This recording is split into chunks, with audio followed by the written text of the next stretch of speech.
स्वागत है हमारे यूट्यूब चैनल में। देखिए आज के इस वीडियो में देखेंगे क्लास 9 का झारखंड शैक्षिक अनुसंधान एवं परीक्षण परिषद रांची द्वारा जो आपका जारी किया गया है जो आपका सेकेंड टर्मिनल एग्जामिनेशन 2021-22 का जो है मॉडल प्रश्न पत्र।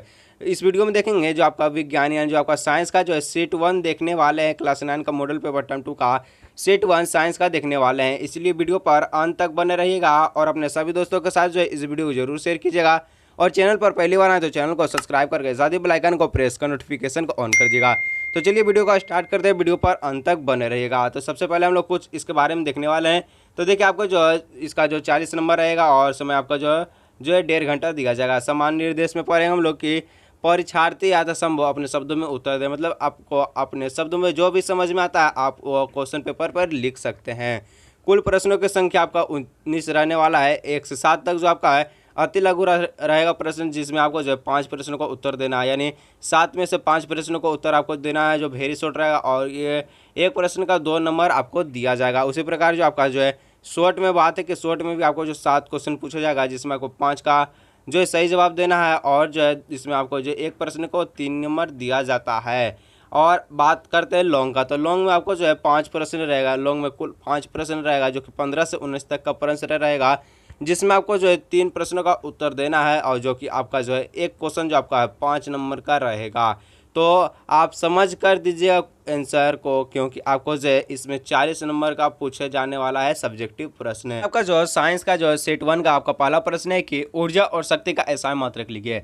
ऊर्जा और शक्ति का एसआई मात्रक लिखिए। ऊर्जा का क्या हो जाएगा? ऊर्जा का एसआई मात्रक आपका हो जाएगा जूल, और शक्ति यानी जो आपका पावर का एसआई मात्रक हो जाएगा वाट, यानी जो आपका ऊर्जा का एसआई मात्रक जूल, शक्ति का एसआई मात्रक वाट हो जाएगा। सभी को कॉपी पर जरूर नोट करिएगा। 2 नंबर का प्रश्न पूछा था कि किसी ध्वनि तरंग की तरंगदैर्घ्य तथा आवृत्ति उसके वेग से किस प्रकार जो है संबंधित है। तरंगदैर्घ्य को क्या बोलेंगे? तो लैम्डा, इसको बोल देंगे म्यू, और जो वेग से किस प्रकार संबंधित है तो देखेंगे हम लोग इसका उत्तर को। उत्तर में कि देखिए वेग बराबर क्या हो जाएगा? तरंगदैर्घ्य इंटू आवृत्ति, मतलब जो आपका देखिए अर्थात यहाँ पर आपका जो कुछ मिसप्रिंट हो गया तो इसको नहीं देखिए।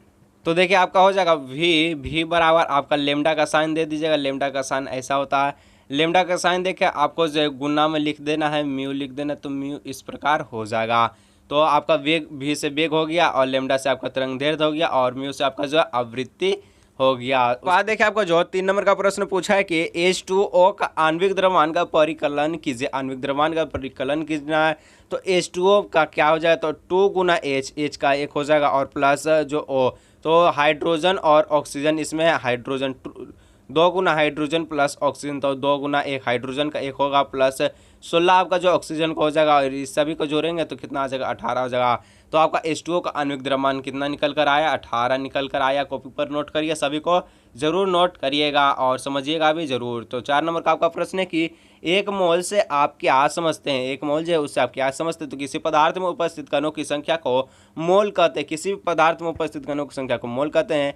1 मोल बराबर क्या होगा? तो 6 पॉइंट जो आपका 0.2 देखिए 1 मोल बराबर आपका हो जाएगा 6.022 इंटू 10 का पावर 23 हो जाएगा। 1 मोल बराबर आपका निकल जाएगा। देखेंगे हम लोग 5 नंबर का प्रश्न है कि देखिए नाइट्रोजन स्थिरीकरण जो है किस जीवाणु के द्वारा किया जाता है? किस जीवाणु के द्वारा जो है नाइट्रोजन स्थिरीकरण किया जाता है? तो देखिए उत्तर हो जाएगा एसोटोबैक्टर और जो है एसोस्पिरिलियम, ये आपका हो जाएगा। नाइट्रोजन स्थिरीकरण इसी जीवाणु के द्वारा किया जाता है। देखेंगे हम लोग 6 नंबर का प्रश्न कि एड्स जो है आपका नामक बीमारी है किस विषाणु के कारण होता है? विषाणु और जीवाणु बहुत अंतर होता है, तो इसको देखिएगा ध्यान से। तो एड्स नामक बीमारी किस विषाणु के कारण होता है? तो ह्यूमन ड्यूनोडिफिशियेंसी वायरस के द्वारा होता है। ह्यूमन जो आपका है ड्यूनोडिफिशियेंसी वायरस के द्वारा आपका जो है एड्स का बीमारी जो आपका होता है। देखेंगे हम लोग 7 नंबर में कि पूछा गया कि वायुमंडल में जो है कितने प्रतिशत नाइट्रोजन गैस पाए जाते हैं? तो वायुमंडल में कितने प्रतिशत जो है नाइट्रोजन गैस पाए जाते हैं? सभी को पता है, बचपन से पढ़ रहे आ रहे हैं।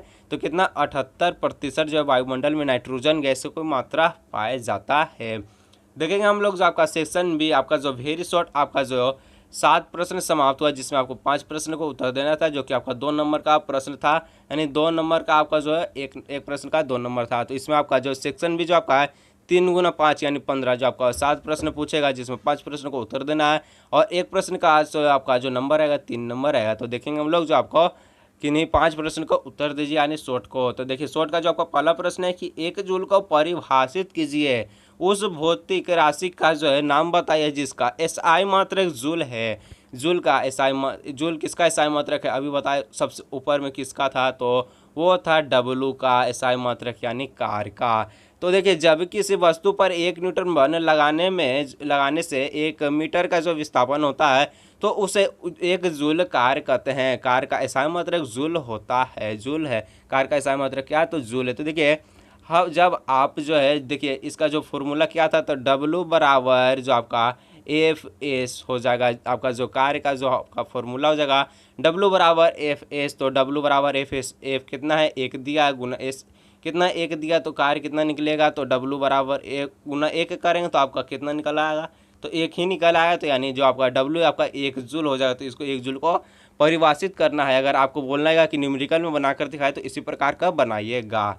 देखिए आपका जो 9 नंबर का प्रश्न है कि किसी दिए माध्यम में एक ध्वनि जो है ध्वनि तरंग की आवृत्ति 220 हर्ट्ज तथा वेग जो है 440 मीटर प्रति सेकंड से है, तो इसकी तरंग दैर्घ्य की गणना कीजिए। लेमडा पूछा है, लेमडा का इसमें बताना लेमडा कितना होगा। तो देखेंगे उत्तर की तरफ, उत्तर क्या हो जाएगा, आवृत्ति आपका दिया था 220 हर्ट्ज दिया था, वेग कितना था, तो 440 मीटर पर सेकेंड।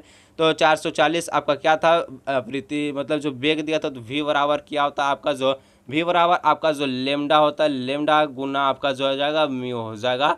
तो हम लोग क्या निकालना है, तो लेमडा निकालना। और जो आपका जो वेग दिया गया है आपका वे दिया 440 दिया है, तो यहाँ देखिए कुछ छूट गया, तो यहाँ पर आपको लेमडा लिख देना। तो लेमडा बराबर कितना, जो लेमडा बराबर आपका जो है देखिए साइन में आपको अच्छा से देखना है, लेमडा का साइन आपको अच्छी तरह से कुछ प्रैक्टिस करना, उसके बाद आपको जो इसको आएगा। तो लेमडा बराबर आपका क्या हो जाएगा 440 बटा में आपका 220 हो जाएगा। 220 को जब 440 काटेंगे तो कितना आ जाएगा 2 हो जाएगा। तो 2 मीटर निकल आया। तो लेमडा का एसआई मात्रक क्या होता, मीटर होता, तो मीटर में इसको लिखना है। देखिए 10 नंबर का प्रश्न है कि 46 ग्राम जो सोडियम परमाणु के कणों की जो संख्या ज्ञात कीजिए। 46 ग्राम सोडियम परमाणु के में कणों की संख्या को ज्ञात करना है। तो परमाणु की संख्या बराबर दिया गया है द्रव्यमान बटा में मोलर द्रव्यमान गुना अवोगाड्रो संख्या करेंगे तो हो जाएगा। तो देखिए आगे क्या होगा, देखिए हम बनाकर दिखाते हैं आपको। परमाणु की संख्या दिया गया है, परमाणु संख्या बराबर क्या होता है, दिया गया द्रव्यमान जो है बटा में मोलर द्रव्यमान गुना अवोगाड्रो संख्या। तो इसको बनाकर देखते हैं। तो देखिए आपको जो है दिया गया द्रव्यमान कितना, तो 46 ग्राम द्रव्यमान दिया गया है। और जो मोलर द्रव्यमान सोडियम का कितना, तो सोडियम का 23 होता है, तो 23 बैठा दीजिए। अवोगाड्रो नंबर आपका कितना होता है, 6 पॉइंट जो आपका 022 इंटू 10 का पावर जो आपका 23 होता है, 10 का पावर 23 होता है अवोगाड्रो नंबर।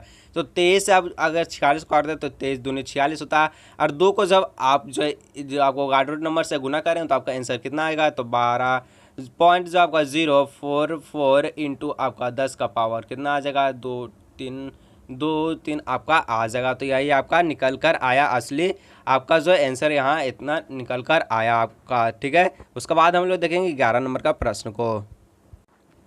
तो देखिए आपका जो 11 नंबर का प्रश्न पूछा था कि थॉमसन के परमाणु मॉडल की व्याख्या कीजिए। थॉमसन का परमाणु मॉडल का व्याख्या करना है। तो थॉमसन के जो है परमाणु मॉडल के अनुसार परमाणु एक धनावेशित गोला है जिसका निर्माण प्रोटॉन से मिलकर होता है और ऋणावेश जो युक्त इलेक्ट्रॉन इसमें जो बिना किसी विशिष्ट विनाश के धंसे होते हैं।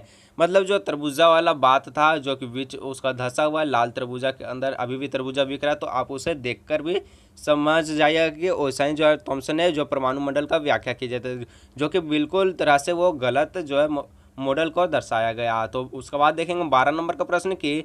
देखिए जो आपका 12 नंबर प्रश्न में दिया गया है कि 0.5 मोल ऑक्सीजन का है जो अणु का द्रव्यमान क्या होगा। 0.5 मोल। देखिए मोल बराबर क्या क्या होता है, मोल बराबर आपका क्या होता है, तो मोल बराबर होता है आपका जो है दिया गया द्रव्यमान गुना में बटा में आपका मोलर द्रव्यमान होगा। तो मोल आपका कितना दिया, तो 0.5 दिया, तो मोल को हम लोग लिखेंगे 0.5 और जो है बराबर में कितना लिखेंगे, तो हमको क्या निकालना, तो दिया गया द्रव्यमान हमको निकाला, तो एम को ऊपर ही रहने दी, छोटा एम बड़ा एम। मोलर द्रव्यमान कितना हो जाएगा आपका, देखिए किसका पूछा, ऑक्सीजन का पूछा, तो O2 हो जाएगा। O2 का कितना हो जाएगा, तो 16 दूनी आपका 32 हो जाएगा। 2 बार इसको गुना कीजिए, 16 दूनी 32 हो जाएगा ऑक्सीजन का। तो 16 दूनी 32, और जब इसको आप गुना करेंगे तो कितना आएगा, तो इसका जो आपका सही आंसर हो जाएगा, देखिए कितना इसका आंसर हो जाएगा, देखिए हम बताते हैं। देखिए 5 दूनी 10 हो जाएगा। इसको जब करेंगे 5 को 2 से, तो 5 दूनी 10, हाथ में 1 और 5 दिए 15, कितना हो जाएगा, 15 हो जाएगा। और एक अंक के बाद क्या है, तो 15 1 16 हो जाएगा, 16, और एक अंक के बाद पॉइंट, तो पॉइंट हटाइए तो आपका 16 आ जाएगा। क्या आपका जो है 16 आपका जो है दिया गया द्रव्यमान आपका 16 ग्राम आ जाएगा। उसके बाद देखिए 13 नंबर का प्रश्न कि प्रतिरक्षीकरण जो है क्या है, वो क्या है, तो उसको हम लोग देखेंगे आंसर में।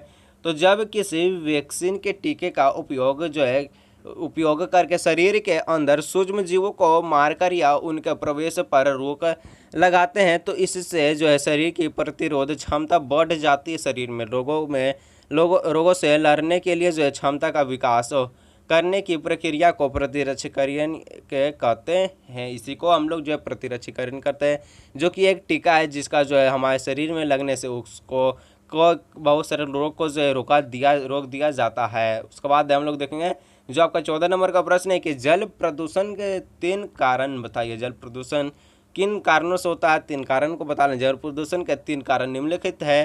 पहला औद्योगिक कारण, उद्योग से निकलते हुए रसायन विभिन्न नदी नाले में मिल जाते हैं और जल को दूषित करते हैं। आपका हो गया औद्योगिक, जो आपका जो है कारखाना से निकलने वाला को कहते हैं जल प्रदूषण। तो घरेलू कारण से जो घरेलू कचरे को पानी बहा देना, घरेलू कचरों को जो पानी में यहाँ हो जाएगा पानी में बहा देने से जल प्रदूषण होता है। घरेलू जो आपका जो साग सब्जी जो का खराब हो गया उसको अगर आप पानी में बहाते तो वहाँ से आपका जल प्रदूषण होता है। 3 नंबर कृषि का कारण, खेत में जो कीटनाशक का प्रयोग से भी जल प्रदूषण होता है। खेत में जो कीटनाशक का जो दवाई छीटा जाता है उससे भी जो जल को जो प्रदूषण किया जाता है। यही आपका जो 3 जो आपको बताया गया है, तो तीनों को देखिए और कॉपी पर ज़रूर नोट करिए। अब आपका जो लॉन्ग जो आपका आंसर क्वेश्चन आपका स्टार्ट हुआ, जो कि आपका सेक्शन सी है। इनमें किन्हीं 3 प्रश्नों को उत्तर देना, 5 प्रश्न इसमें बताया जाएगा, 3 प्रश्नों को उत्तर देना, जो कि 5 नंबर का एक प्रश्न रहने वाला है। तो हम लोग देखेंगे पहला प्रश्न को कि देखिए किसी पिंड की गतिज ऊर्जा को परिभाषित करें, गतिज ऊर्जा के लिए व्यंजक प्राप्त कीजिए। तो बहुत ही लॉन्ग क्वेश्चन नहीं है, इसको हम लोग अच्छी तरह से देखेंगे तो आपको समझ में आ जाएगा।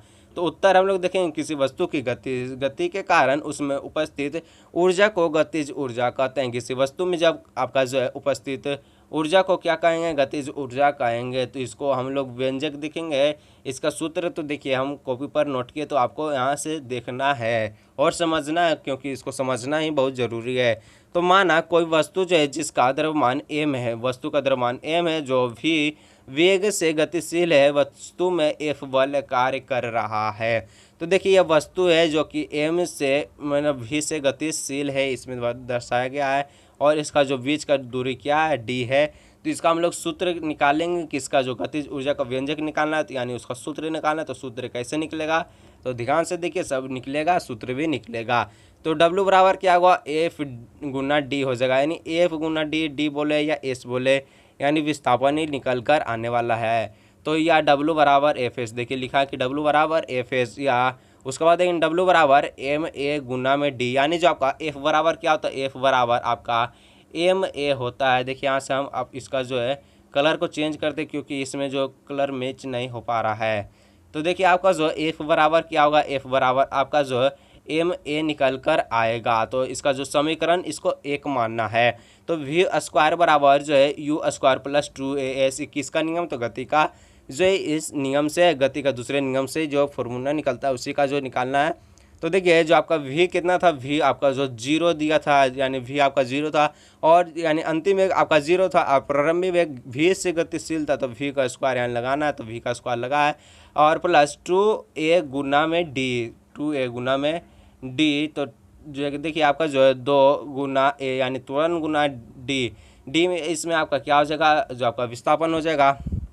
तो देखिए इसको अगर बराबर V स्क्वायर, जो इसको इधर करेंगे तो प्लस में तो माइनस में V स्क्वायर हो जाएगा, बराबर में 2a गुना में d हो जाएगा। d बराबर क्या हो जाएगा -v² बटा में 2a, और इसको अगर बराबर करें तो d बराबर आपका हो जाएगा v² जो है बटा में 2a। अगर आप इसको जो है समीकरण 1 से अगर इसको हल लेकर देखेंगे तो आपका जो है व्यंजक निकल जाएगा किसका, गतिज ऊर्जा का। तो समीकरण 1 से अगर आप देखेंगे तो W बराबर ma गुना v² 2a आपका हो जाएगा। तो W बराबर आपका क्या हो जाएगा हाफ mv²। किस कैसे होगा तो देखिए ए से ए कट गया तो आपका क्या हो गया, तो हाफ बच गया, यानी एक 2 बच गया तो इधर हाफ, और एम भी जो है स्क्वायर यानी इसको साथ में लिखें तो हाफ mv²। तो आपका क्या हो जाएगा, काइनेटिक एनर्जी क्या हो जाएगा हाफ mv² आपका हो जाएगा। तो आपका गतिज ऊर्जा क्या हुआ, तो गतिज ऊर्जा का फॉर्मूला आपका हो जाएगा हाफ mv² आपका गतिज ऊर्जा इसमें निकल आएगा। तो इसका फॉर्मूला याद कीजिए, इससे न्यूमेरिकल एग्जाम में पूछा जाएगा। तो दोनों उसका बाद देखेंगे 16 नंबर का जो आपका दूसरा लॉन्ग प्रश्न है, एक तरंग की आवृत्ति और आवर्तकाल को परिभाषित करें। तरंग के तरंग दैर्ध्य आवृत्ति और वेग के संबंध स्थापित कीजिए। इसको भी जो है हम लोग को बताना है कैसे इसका जो फॉर्मूला निकल कर आया, जिस प्रकार गतिज ऊर्जा का देखे थे। तो देखिए आपका जो उत्तर हो जाएगा, उत्तर में क्या लिखेंगे आवृत्ति को जो इसका जो लिखेंगे कि किसी वस्तु में 1 सेकेंड में जितने कंपन होते हैं, 1 सेकेंड में जितने कंपन होते हैं उन कंपनों की संख्या को आवृत्ति कहते हैं। यानी 1 सेकेंड में जो विरलों की कंपन होने की संख्या को जो आवृत्ति कहते हैं। आवृत्ति का जो मात्रक क्या होता है, हर्ट्ज होता है। आवृत्ति का SI मात्रक हर्ट्ज होता है। और आवर्तकाल देखेंगे कि किसी तरंग द्वारा जो एक चक्कर पूरा लगाने में लगाए गए समय को आवर्तकाल कहते हैं, यानी टाइम पीरियड किसको कहते हैं, तो एक चक्कर लगाने में पूरे जो एक तरंग किसी तरंग का एक द्वारा एक चक्कर में लगाए गए पूरा समय को आवर्तकाल कहते हैं। तो इसका हम लोग देखेंगे इसको कैसे न्यूमेरिकल मतलब इसका जो फॉर्मूला कैसे निकला, तो इसको देखेंगे। तो देखिए मानना कि इसी तरंग का जो तरंग दैर्ध्य लैम्डा है, यानी तरंग दैर्ध्य लैम्डा है जो v वेग से गतिशील है। यहाँ आपको जो फिगर दिया इसको फिगर को समझ लीजिएगा।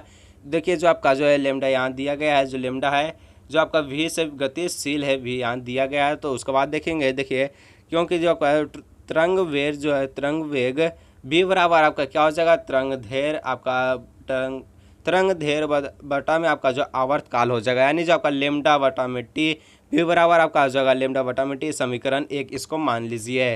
देखेंगे हम लोग जानते हैं कि क्या कि आवृत्ति जो v बराबर क्या होगा हाफ आवर्तकाल, यानी जो v मतलब जो आपका न्यू पढ़ेंगे इसको न्यू पढ़ते हैं इसको, ठीक है। तो आवृत्ति को हम लोग न्यू पढ़ते हैं तो हाफ जो आवर्तकाल हो जाएगा। तो आवर्तकाल को t से सूचित करते हैं, यानी जो टाइम से। समीकरण 1 से अगर लेते हैं इसको तो अब क्या निकल कर आएगा समीकरण 1 से, तो v बराबर लैम्डा बटा में t और बराबर हाफ टी गुना में जो आपका जो है लैम्डा हो जाएगा। बराबर में क्या हो जाएगा, तो न्यू बराबर जो आपका न्यू गुना लैम्डा, और यहाँ से फॉर्मूला निकल कर आया v बराबर जो है न्यू गुना लैम्डा। देखिए ये आपका v है और ये आपका न्यू है, इसको न्यू पढ़ते हैं इसको v पढ़ते हैं। तो सिंबल को पहचानिएगा एग्जाम में, ठीक है। तो इसको क्या बोलेंगे v बोलेंगे, इसको न्यू बोलेंगे और इसको लैम्डा बोलेंगे। तो v बराबर क्या होगा, तो लैम्डा गुना मतलब जो है आपका जो है न्यू गुना आपका जो है लैम्डा हो जाएगा। ये आपका जो है यहाँ से आपका सूत्र निकल कर आया। 17 नंबर का प्रश्न हम लोग देखेंगे, समस्थानिक से आप क्या समझते हैं, उदाहरण के साथ व्याख्या कीजिए। तो उत्तर हो जाएगा किसी तत्व के वे परमाणु जिनका जो परमाणु संख्या समान हो परंतु जो आपका द्रव्यमान संख्या जो अलग अलग होता है उसे समस्थानिक कहते हैं। जैसे हाइड्रोजन के 3 समस्थानिक होते हैं, प्रोटियम, ड्यूटेरियम और ट्राइटियम है। हाइड्रोजन का जो परमाणु क्रम का 1 होता है, जो परमाणु संख्या जो आपका 1 होता है, लेकिन मतलब जो होता है जिससे इसके तीनों समस्थानिक परमाणु क्रम का 1 ही, लेकिन इन सभी के परमाणु भार अलग अलग होता है। तो देखिए आपका जो H का 3 रूप होता है, क्या होता है, प्रोटियम होता है, ड्यूटेरियम होता है, ट्राइटेरियम होता है। तो H का 3 रूप होता है, तो H एक हो गया। फिर देखिए H को इसमें परमाणु संख्या क्या होता है, तो सेम होता है क्या, परमाणु संख्या देखिए समस्थानिक जो इसका है तो इसका जो परमाणु द्रव्यमान संख्या अलग अलग होता है। द्रव्यमान संख्या अलग अलग रहेगा, परमाणु संख्या 1 रहेगा। तो देखिए इसका परमाणु संख्या नीचे वाला को कहेंगे और द्रव्यमान संख्या को ऊपर वाला को कहेंगे। यहाँ से आपको हम बताते हैं, देखिए इसको हम लोग क्या कहेंगे, इसको हम लोग कहेंगे परमाणु द्रव्यमान, इसको कहेंगे परमाणु संख्या। तो परमाणु द्रव्यमान इसका अलग अलग होता है, तो इसका ड्यूटेरियम का क्या हो जाएगा 2 हो जाएगा, और इसका जो है आपका 1 हो जाएगा परमाणु संख्या। उसके बाद आपका ट्राइटेरियम का क्या हो जाएगा 3 हो जाएगा परमाणु द्रव्यमान, और परमाणु संख्या 1 हो जाएगा। तो उसी प्रकार आगे देखेंगे इसको जो बी में आपका क्या पूछा था कि समस्थानिक के कोई 3 उपयोग लिखें। तो लिखना है 3 उपयोग को। तो समस्थानिक उपयोग है यूरेनियम के एक जो है समस्थानिक उपयोग परमाणु भट्टी में ईंधन के रूप में किया जाता है। उसके बाद देखेंगे दूसरा को, तो जैसे कैंसर के उपचार में जो कोबाल्ट के समस्थानिक उपयोग किया जाता है। घेंगा जो रोग का इलाज आयोडीन के समस्थानिक उपयोग में किया जाता है। तो समस्थानिक के 3 उपयोग थे। देखेंगे हम लोग 18 नंबर का प्रश्न को कि जल चक्र का आलेख चित्र बनाते हुए व्याख्या कीजिए। मतलब जल चक्र जो इसका है उसको आलेख भी बनाइए और चित्र बनाते हुए भी व्याख्या करना है। तो पहले इसको पढ़ेंगे, उसके बाद हम लोग चित्र की तरफ चलेंगे। तो महासागर या समुद्र से जल वाष्पीकरण द्वारा जो जल व वाष्प में परिवर्तन ना होकर धीरे धीरे वायुमंडल में पहुँचता है, जहाँ जल वाष्पन जो है संघनन की प्रक्रिया से गुजरते हुए जो बादल बनता है, और फिर जो है अवक्षेपण द्वारा जो वर्षा, हिमावत, ओले आदि के द्वारा जो वापस पृथ्वी पर जो पहुंचता है, और जो छोटे जल स्रोतों जैसे नदी, झील, नालों आदि से गति करता है, वह जो फिर सागर से मिल जाता है। तो इस प्रकार जो पूरा जल चक्र का पूर्ण होता है। या जो जलीय चक्र जो है धरती की जो सतह और जो इसके जो वायुमंडल में पानी का निरंतर गतिशील को दर्शाता है। तो देखिए इसका फिगर में क्या बताया है। तो यह समुद्र है, समुद्र में आपका जो वाष्पीकरण हो रहा है, देखिए यहाँ से आपको बताते हैं। तो देखिए आपका जो कि दिया गया था, देखिए समुद्र है, यहाँ समुद्र है, समुद्र से वाष्पीकरण, और वाष्पीकरण से आपका जो है बादल बन रहा है, और बादल जो आपका सूर्य से जाकर आपका जो संघन बन रहा है, संघन से आपका जो बादल बन गया, मतलब जो आपका बादल यहाँ से बना, बादल से फिर क्या होगा वर्षा होगा। वही प्रक्रिया जल चक्र का चलते रहता है। पूरा फिगर आपका जो जल चक्र को जो है दर्शाता है, किस प्रकार जो आपका किया जाता है। अगर जल नहीं रहेगा तो हम लोग जिएंगे कैसे, और जल ही आपको जो जल ही जीवन है बताया गया है, हम लोग पोयम से पढ़ते भी आ रहे हैं। 19 नंबर का प्रश्न है कि संक्रमक तथा असंक्रमक रोगों में जो है उदाहरण के साथ जो है अंतर स्पष्ट कीजिए। उदाहरण के साथ अंतर स्पष्ट करना है। पहला देखेंगे संक्रमक रोग को। तो संक्रमक रोग में क्या, तो संक्रमक रोग वे, देखिए यहाँ जो मिस प्रिंट हो गया यानी गलती से लिखे है, संक्रमक रोग वे रोग हैं जो रोगी के प्रत्यक्ष तथा अप्रत्यक्ष रूप से जो संपर्क में आने से फैलते हैं, या रोग संक्रमण भी फैलते हैं, और रेबीज, खासरा, चेचक, काली खांसी आदि जो है संक्रामक रोग के उदाहरण है। यही सब रोगों का उदाहरण किसका, संक्रामक रोग का उदाहरण है। और देखिए यार जो है रोगी के साथ उठने बैठने, उसके साथ खाना खाने और जो है उसके प्रयोग की गई वस्तु का इस्तेमाल करने से फैलता है। जो है लोगों को जो फैलने की बजाय जो बहुत छोटे रोगाणु या रोग हो जाएगा, रोगों को जो है फैलने की बजाय जो है बहुत छोटे रोगाणु होते हैं। उसके बाद देखेंगे असंक्रामक रोग को। तो असंक्रामक रोग वे, यहाँ भी फिर से मिसप्रिंट हो गया, असंक्रामक रोग वे रोग हैं जो रोगी के प्रत्यक्ष तथा अप्रत्यक्ष रूप से संपर्क में आने से नहीं होता। ये आपका संपर्क में आने से होता है संक्रामक रोग। असंक्रामक रोग जो आपका संपर्क में आने से नहीं होता। तो किस प्रकार का रोग होता है इसमें तो देखेंगे। तो यह रोग जो संक्रामक रोग की तरह एक व्यक्ति से दूसरे व्यक्ति में नहीं फैलता है, अभी बताया कि यह फैलता नहीं संपर्क से। तो विभिन्न प्रकार के जो मानसिक रोग, बवासीर, मधुमेह आदि संक्रामक रोग, असंक्रामक रोग के ये सब उदाहरण है। तो एक व्यक्ति से दूसरे व्यक्ति में जो है नहीं पहुंच सकते। ये जितना भी बीमारी है असंक्रामक जितना भी बीमारी है जो एक व्यक्ति से दूसरे व्यक्ति में ये नहीं पहुंच सकते हैं। तो देखिए आपका जो इसी प्रकार जो आपका साइंस का जो सेट 1 कंप्लीट हुआ, इसको दोस्तों के साथ आपको जरूर शेयर करना है और चैनल को जरूर सब्सक्राइब करना। और देखिए जितना भी प्रश्न बताया गया मॉडल पेपर का आपको कॉपी पर जरूर नोट करना है। तो चलिए मिलते हैं अगले नेक्स्ट वीडियो में।